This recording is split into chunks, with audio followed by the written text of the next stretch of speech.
Welcome back. बात हो रही है पीडीएम इत्तेहाद की। आज का इजलास बहुत ही इंपॉर्टेंट था और इस इजलास में बहुत सारी गुफ्तगू हुई और ख़ास तौर पे पाकिस्तान पीपल्स पार्टी चूँकि तहरीक अदम एतमाद लेकर आना चाह रही थी और उस पर पाकिस्तान पीपल्स पार्टी जो है वो अपने इत्तेहादियों को कायल करने में नाकाम हो गई।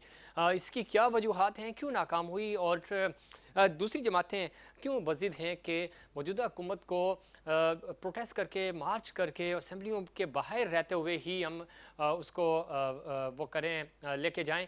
और ख़ास तौर पे अगर हम पाकिस्तान पीपल्स पार्टी की बात करते हैं तो पाकिस्तान पीपल्स पार्टी चूँकि 1985 में मोहतरमा बेनज़ीर भुट्टो शहीद जब हयात थी तो उन्होंने उस वक्त इलेक्शन का बाइकआउट किया था और वो इलेक्शन बाइकआउट जो था वो चूँकि बड़ा गलत साबित हुआ था और मोहतरमा ने कहा था कि कभी भी हम आइनी तौर पे कानून साज असम्बलियाँ जो हैं उनको खाली नहीं छोड़ेंगे। मौजूदा हुकूमत चूँकि और पाकिस्तान पीपल्स पार्टी इस वक्त इस चीज़ पे गौर कर रही है कि वो तहरीक अदम एतमाद लेकर आएगी, लेकिन दूसरी जमातें उनका साथ देने को तैयार नहीं हैं। और अपोजिशन जमातें और ख़ास तौर पे पीडीएम इत्तेहाद ये कह रहा है कि हमारे पास नंबर्स नहीं है, हम कैसे तहरीक अदम एतमाद का ऐलान करें और अगर तहरीक लेकर आएंगे तो हमें साबित करना होगा कि अक्सरियत हमारे पास है। वोट ऑफ नो कॉन्फिडेंस बहुत मुश्किल हो जाएगा इन नंबर्स के साथ। इस पे कन्विंस करने में नाकाम रही पाकिस्तान पीपल्स पार्टी और अब देखना ये है कि क्या हुकूमत मार्च के ज़रिए, जो कि मार्च के आखिरी हफ्ते में फ़ैसला किया गया है कि मार्च करेंगे, फिर सेनेट इंतखाबात के बाद जो पीडीएम तहरीक की जमातें हैं वो इस्तीफ़े अपने पेश करेंगी। और लग ये रहा है कि बज़ाहिर चूँकि पीडीएम का जो मौक़िफ़ था, उनका जो टारगेट था वो अचीव होता हुआ हमें नज़र नहीं आ रहा। इसकी क्या वजह है और क्यों पीडीएम तहरीक अदम एतमाद पे भी उनको एतमाद नहीं है और एक दूसरे पे एतमाद क्यों नहीं कर रहे? मौलाना फजलुर रहमान बार बार इस बात को दोहरा चुके हैं कि वो उनको मुस्लिम लीग नून और पाकिस्तान पीपल्स पार्टी पे भरोसा नहीं है। इसकी क्या वजूहात हैं, क्यों वो भरोसा करने को तैयार नहीं अपने इत्तेहादियों के साथ? और अगर हम माजी की बात करें तो इस मामले में मौलाना फजल रहमान कई बार तन्हाई का शिकार हुए, चले एक साथ थे, लेकिन जैसे जैसे वो टारगेट की तरफ बढ़ते गए और एक एक करके पाकिस्तान पीपल्स पार्टी और मुस्लिम लीग नून दोनों जमातें जो हैं वो पीछे हटती गईं और वो मसलहत का शिकार हुई और उस मसलहत से ही मौलाना फजल रहमान आज डर रहे हैं। वो पीडीएम की क़यादत से ये चाह रहे हैं, उनकी जो इत्तेहादी जमातें हैं, कि वो हमारा भरपूर साथ दें। इस पे यकीन दहानी कराई है नवाज शरीफ ने कि मौलाना साहब हम आपके साथ खड़ेंगे और पूरी कुव्वत के साथ हुकूमत के ख़िलाफ़ तहरीक चलाएंगे और इस तहरीक के ज़रिए हम मौजूदा हुकूमत को घर भेजेंगे। ये दावे पीडीएम इत्तेहाद पिछले कई दिनों से कर रहा है, लेकिन हम ये देख रहे हैं कि ये इन दावों से और इन टारगेट से पीडीएम इत्तेहाद बार बार यू टर्न ले रहा है और अपने टारगेट को अचीव करने में नाकाम दिखाई दे रहा है। इसकी बड़ी वजह यह है कि कोऑर्डिनेशन का फुकदान है, एक दूसरे पे भरोसा नहीं किया जा रहा है, एतमाद की कमी हमें वाज़े तौर पे दिखाई दे रही है। और ये वो इश्यूज़ हैं जिसकी वजह से ये इत्तेहाद अभी तक मौजूदा हुकूमत पे उस तरह से प्रेशर बिल्ड करने में कामयाब नहीं हुआ जो जिसकी वजह से कोई भी हुकूमत घर जाए या वो कम अज़ कम सोचे कि हमारे ख़िलाफ़ तगड़ी पोजीशन हो रही है। इसकी क्या वजह है और क्यों हुक्मरान जमात जो है वो रिलैक्स है? उसको पता है कि ये तमाम लोग मिलकर भी हमारी हुकूमत को घर नहीं भेज सकते। सेनेट इंतखाबात में भी ये हिस्सा ले रहे हैं और सेनेट की जब हम बात करते हैं, रिफॉर्म्स की बात करते हैं, हाउस ट्रेडिंग को रोकने की बात करते हैं, तो ये इससे ज़्यादा अच्छा मौका नहीं हो सकता कि शो ऑफ हैंड्स की तरमीम लेके आई है और इसका ऑप्शन हुक्मरान जमात। लेकिन चूँकि अपोजिशन जमातें इसकी मुखालफत कर रही हैं, वो ये कह रही हैं कि सीक्रेट बैलेट के ज़रिए ही सेनेट के इंतखाबात होने चाहिए। और चूँकि हुकूमत को ख़तरा है और हुकूमत के कुछ लोग जो हैं वो अपोजिशन के साथ राब्ते में हैं और शायद वो अपनी हुकूमत पे भरोसा नहीं कर रहे और वोट इनके ख़िलाफ़ भी जा सकता है, इसलिए ये शो ऑफ हैंड्स का मामला लेके आए। लेकिन ये दोनों जमातों के लिए, दोनों अपोजिशन के लिए भी और हुकूमत के लिए, दोनों के लिए बड़ा अच्छा होगा अगर शो ऑफ हैंड्स के ज़रिए वोटिंग होती है, तो इसमें हॉर्स ट्रेडिंग कम अज़ कम नहीं होगी। चूँकि तमाम लोग सामने वोट कर रहे होंगे, शो ऑफ हैंड्स के ज़रिए वोट कर रहे होंगे और उस वोट की वजह से आप ज़ाहिर है अगर कहा यह जाता है कि सेनेट में चूँकि सबसे महंगी सीटें बिकती हैं, पैसा चलता है, तो वो पैसा नहीं चल सकेगा। आप एक दूसरे के जो अरकान असम्बली हैं उनको ख़रीद नहीं सकते। ये कितना प्रैक्टिकल होगा बज़ाहिर अगर हम आइनी तौर पे भी और इसका जो प्रोसीजर है वो देखें तो अगले चंद हफ्तों में तो ये होता हुआ हमें नज़र नहीं आ रहा। यहाँ पे टेक्निकली सवाल ये पैदा होता है कि क्या मौजूदा हुकूमत इसी सेटअप के साथ जाएगी और सेनेट इंतखाबात चूँकि वक्त पे अगर कराने हैं तो आपको शो ऑफ हैंड्स के ज़रिए नहीं बल्कि आपको सीक्रेट बैलेट के ज़रिए ही करवाने पड़ेंगे। अगले इलेक्शंस तक आप तरमीम ला सकते हैं। ये एक डिबेट है और इस डिबेट पे चूँकि बज़ाहिर हमें यूँ लग रहा है कि अपोजिशन साथ देने को तैयार नहीं, और अगर अपोजिशन साथ नहीं देगी तो मौजूदा हुकूमत इसमें तरमीम भी नहीं ला सकेगी। और रिफॉर्म्स अगेन वही बात कि हॉर्स ट्रेडिंग रुकनी चाहिए, लेकिन रोकेगा कौन? रिफॉर्म्स कब होंगे, कैसे मुमकिन होंगे? लेकिन वक्त बहुत कम है और इस पर पाकिस्तान पीपल्स पार्टी का मौक़िफ़ लेंगे। हमें ज्वाइन किया है शमीम मुमताज़ साहिबा ने, MPA पाकिस्तान पीपल्स पार्टी की सीनियर रहनुमा है, सीनियर सियासतदान हैं। बहुत शुक्रिया आपने प्रोग्राम में वक्त दिया। आज के इजलास की अगर हम बात करें, PDM इत्तेहाद का बहुत ही अहम इजलास था और इस इजलास में बहुत सारी बातें हुई, लेकिन उसमें ख़ास तौर पर चूँकि आपका प्रपोज़ल था, आप तहरीक अदम एतमाद लेकर आना चाह रहे हैं, लेकिन उस हवाले से आप अपने इत्तेहादियों को कायल नहीं कर सके। क्या वजह है? आपके इत्तेहादी क्यों नहीं मान रहे तहरीक अदम एतमाद पे? शमीम मुमताज़ साहब, आप सुन सकती हैं मुझे? जी जी, हेलो जी। मेरा सवाल आपसे ये था कि क्या आज के इजलास की जो ख़ास बात थी, आपका प्रपोज़ल है, आप चूँकि चाह रहे हैं कि हम असेंबलियों में रहते हुए तब्दीली लेकर आएँ, इन हाउस तब्दीली लाएँ और उसके लिए तहरीक अदम एतमाद ही वाहिद हल है।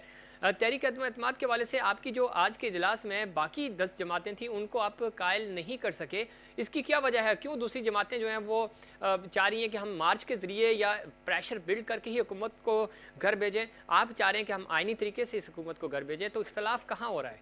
देखें, हम आइन की पासदारी पर यकीन रखते हैं, पार्लियामेंट की खुद मुख्तारी पर यकीन रखती है पाकिस्तान पीपल्स पार्टी, और PDM की जो एक इत्तेहाद है वो मुख्तलिफुल ख्याल और मुख्तलिफुल नज़रियात लोगों का इत्तेहाद है, जो कि ज़ाहिर है वक्त की ज़रूरत के तहत चेयरमैन साहब ने सबको एक प्लेटफॉर्म पर, एक पेज पर जमा किया कि ये नाअहल और नालायक हुकूमत है जो कि हम पे मुसन्नत की गई है और एक अनदेखे हाथ या अनदेखी कुव्वत इनको लेके आई है, और हम ज़ाहिर है उसके खिलाफ एहतजाज कर रहे हैं। क्योंकि हमारा एहतजाज इस बात पर नहीं है कि हमें कोई PTI से जो है वो कोई ज़ाती अनाद है। हम अवाम की बात कर रहे हैं, पाकिस्तान पीपल्स पार्टी अवाम की बात कर रही है, अवाम की मुश्किलात की बात कर रही है, बेरोजगारी की बात कर रही है, महंगाई की बात कर रही है, और उस झूठ की बात कर रही है जो 126 दिन कंटेनर पर खड़े होकर मुझसे बोला गया कि जी जो फंड दिया जाता है वो लोगों को खरीदने के लिए दिया जाता है, डेवलपमेंट फंड। और आज वही PTI 50-50 करोड़ रुपए लेके हाउस में मौजूद है। जिस तरह इलेक्शन में हुआ कि एक हेलीकॉप्टर के जरिए लोगों को जमा करके लाया गया और वो इलेक्शन करवाए गए, वो भी सबके सामने मीडिया ने बहुत अच्छी तरह दिखाया था। और आज भी सेनेट के इलेक्शन के लिए जिस तरह खुलेआम हार्स ट्रेडिंग हो रही है 50 करोड़ रुपए देकर, और दूसरी तरफ ये कहा जा रहा है, ज़ाहिर ये मेरे चेयरमैन का बिल्ड किया हुआ एक प्रेशर है कि हम जो है वो इस्तीफों की तरफ जाएंगे या हम इन हाउस तब्दीली को हाउस के अंदर रहते हुए करेंगे। तो ये उसका प्रेशर था कि जो हुकूमत बौखलाहट का शिकार हुई। और लेकिन शमीम मुमताज़ साहिबा, इसमें ये तो ज़्यादा ऑप्शन है। आप जो कह रही हैं इसमें कोई शक नहीं, हाउस ट्रेडिंग होती रही है और पिछले सेनेट इंतखाबात में जो हुआ था वो आपके सामने है, आप भी अच्छी तरह जानती हैं, हमें भी पता है।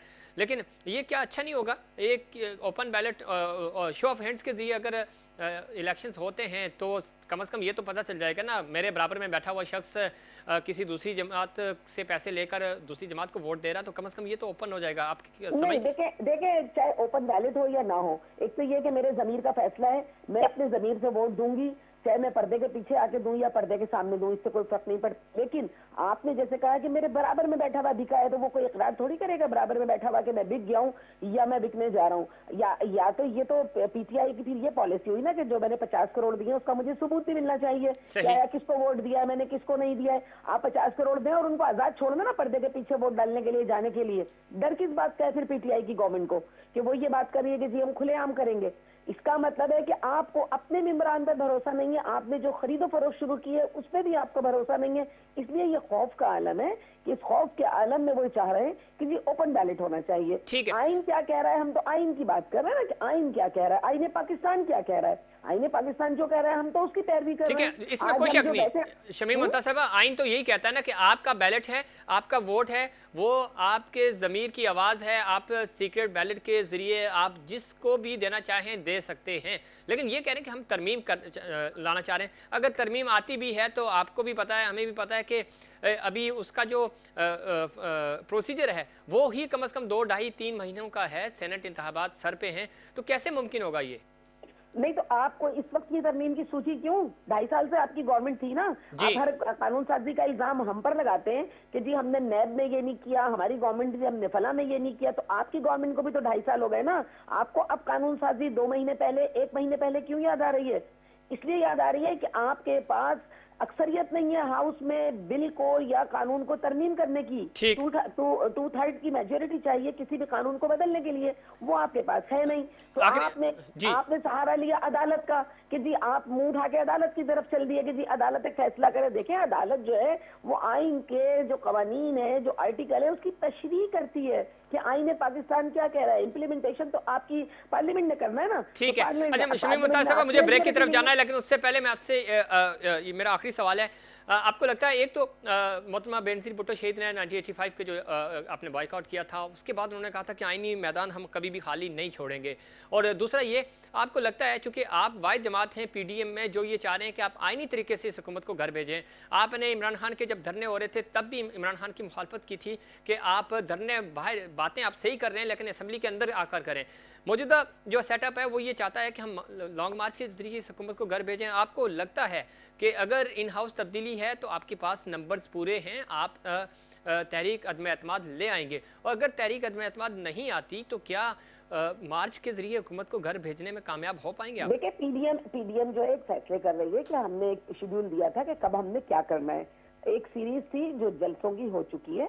अब इलेक्शन के बाद लॉन्ग मार्च की बात चल रही है और इस्तीफे जो थे वो बिल्कुल आखिरी मरहला था हमारे पास कि हमने आखिर में करना है जाकर। तो ठीक है, अभी हम ये इलेक्शन से निपट जाए, क्योंकि हमने कानूनी तौर पे, जैसे आपने शहीद मोहतरमा बेनज़ीर भुट्टो का नाम लिया, कि हम उस कानून पे चल रहे हैं कि हमने मैदान कभी खाली नहीं छोड़ना है और हमने जमहूरी तरीके से पार्लियामेंट में रहते हुए करना है। जब हम पीटीआई को दावत दे सकते हैं कि आइए पार्लियामेंट में बात कीजिए, तो वही बात हम कैसे कर सकते हैं कि हम जाके रोडों पर करें?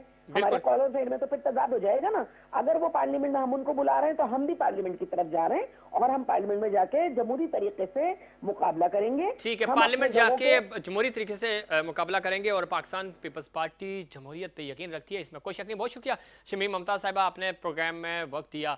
नाज़रीन, ये बड़ा इंपॉर्टेंट है और इसमें कोई शक नहीं, पाकिस्तान पीपल्स पार्टी को आप उसके नज़रियात से इख्तलाफ कर सकते हैं, उनकी कारकर्दगी से इख्तलाफ कर सकते हैं, लेकिन जब जमहूरियत की बात होती है तो इसमें कोई शक नहीं, पाकिस्तान पीपल्स पार्टी हमेशा इस मुल्क में जमहूरियत के लिए, के फ़रोग़ के लिए अपना किरदार अदा करती रही। 2014 के धरने हों, उस वक्त भी हुकूमत का नहीं, आइन का और जमहूरियत का पाकिस्तान पीपल्स पार्टी साथ देते हुए नज़र आई और आज भी असूली सियासत पे खड़ी है। और उसकी परफॉर्मेंस पे आप सवाल उठा सकते हैं, सिंध में उनकी क्या कारकर्दगी है उस पर सवाल उठा सकते हैं, लेकिन आइनी तौर पे जब हम बात करते हैं तो पाकिस्तान पीपल्स पार्टी के ये असूल हमेशा याद रखे जाएंगे। इस पर मज़ीद बात करेंगे, लेकिन उससे पहले एक कमर्शियल ब्रेक।